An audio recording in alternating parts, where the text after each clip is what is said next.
Oh man, what would I do without coffee? I'd be terrified.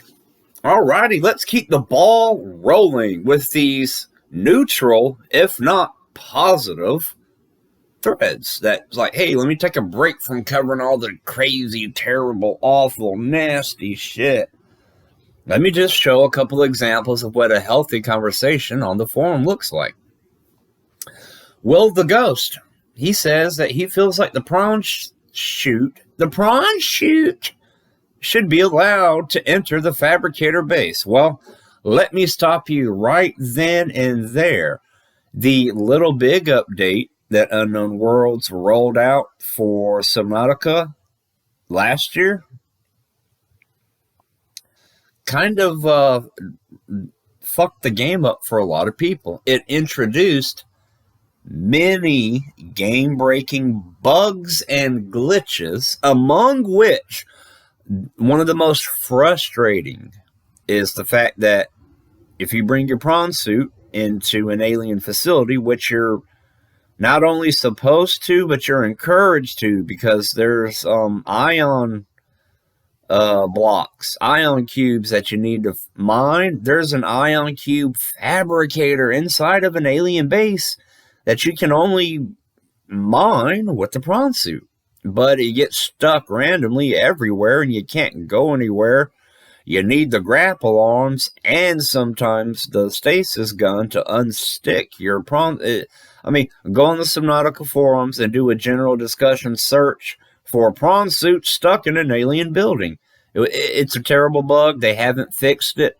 They've been doing all this work on Below Zero, and they're like, you know what? Rather than fix this bug that was in Subnautica, let's just put it to where, hey, the prawn suit can't go in an alien base. Then we don't got to fix it, right? But then here's the problem, though. You made a little bit of work. You made work for yourself easier for Subnautica, but the problem still exists for Below Zero. And by the time you go back and fix the actual problem, like you should have done back in the day to begin with, like before you even started Below Zero. But when you do go back and you fix it, then you'll have pie on your face because you'll be like, well, shit, we didn't have to design Below Zero to cut the corners and sweep problems under the rug and make a stupid, shitty game with a fucking retarded storyline with woke politics. Oh, man, we just could have made another game. It'll hit you. But anyway, those are my 2 cents, not necessarily Will the Ghosts. He's wanting, he basically took his prawn suit down into the fabricator caverns, and then he went in the fabricator base. He left his vehicle unprotected with 2 gigantic, dangerous leviathans swimming around in the area. Then he's like, oh no, those 2 leviathans destroyed my prawn suit. I'm surprised and I don't get this. I'm so confused. I'm like, I don't have any sympathy for this guy. You're on an alien planet. You're 800, 900 fucking something meters beneath the surface. There's gigantic, murderous, dick blue pussy fish swimming around trying to murder and kill everything. And you just hop out of your vehicle and leave it there. And then you're like, oh no, it got destroyed. Who would have thought that? I'm like, wow. Who would have thought that? That's like getting out of your car. And I'm not saying get out of your car and leaving your doors unlocked. I'm talking about getting out of your car and leaving your doors open.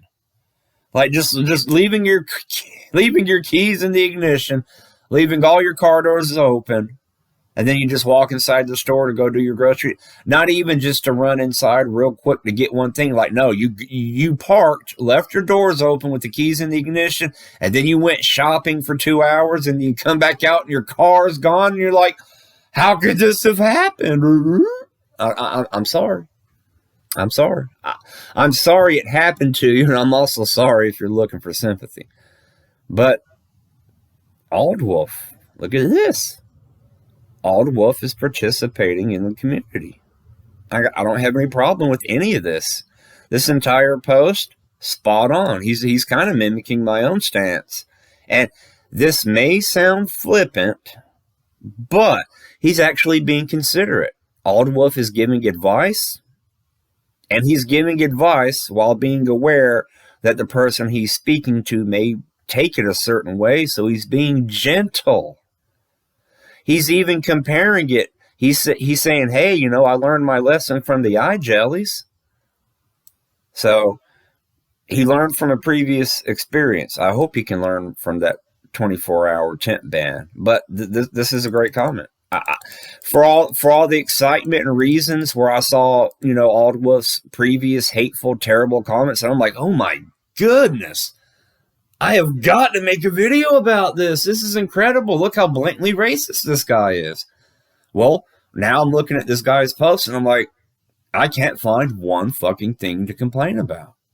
I got just as excited. I'm like, I've got to make a video about this. I'm like, look, guys, Auldwolf joined humanity. He made a human being post. He's not talking about politics. He didn't bring up any of his fucking... He stayed completely on topic. And not only that, he showed compassion.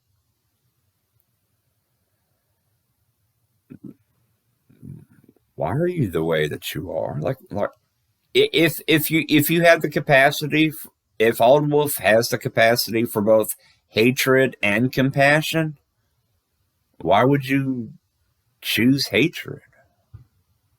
Or does he feel like it's being drawn out of him? Anyway, if this is an example on how a person should behave on the in the public, in the community forum,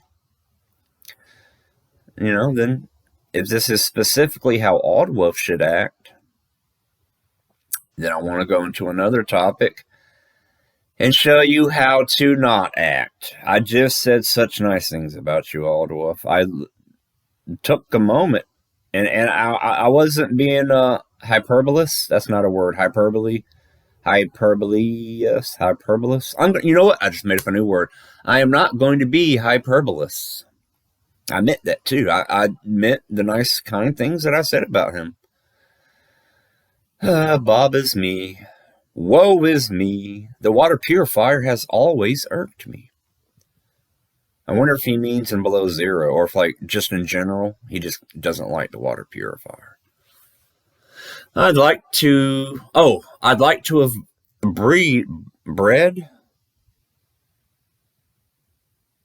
Yeah, I'd like to have bred bladderfish for my water, but the water purifier is handed to you on the get-go. I feel it negates a lot of the survival aspect of the game and the environment itself. They give you the blueprints, but force you to look for the resources instead this time, I gather. But it is too easy to get those resources. 7 hours in, and right now, I can place a purifier and water, and the fish are obsolete so quickly. Oh, pardon me. I prefer the blueprint requiring at least 3 scans. Feels like they have removed a whole aspect of the game. A big one. Tyrez Tycho. Got a whole bunch of my friends on this comment, on this topic. Ooh, you are right. Until you realize that trend goes even further once you are done with Marge, aka Margaretomeda. This isn't about finding a lot of blueprints or even survival. Do not try to see sense in it. Just consume and don't think. Would be the best, to be honest. Just consume and don't think. That's going to come up. Vortex. The water purifier is still kind of gated by the need to have a serious power source set up to feed it. But yes, you get it super early and below zero. Quinian. I have it, but never use it. Too easy to snag a free-ish. Too easy to snag a bladderfish or some fruit. I never have food or water issues unless I'm on a long trip. And even if you are on a long trip, depending on where you're going, you can go far from base into a completely far-off area, and it's like, here's all this naturally growing, regrowing fruit for you, to just pick up and eat. And if you're anywhere near the glacial basin, you just hop up on land and eat some hot pepper fruits that grow back naturally. That's awesome. Delta Island has shrub nuts. Whatever.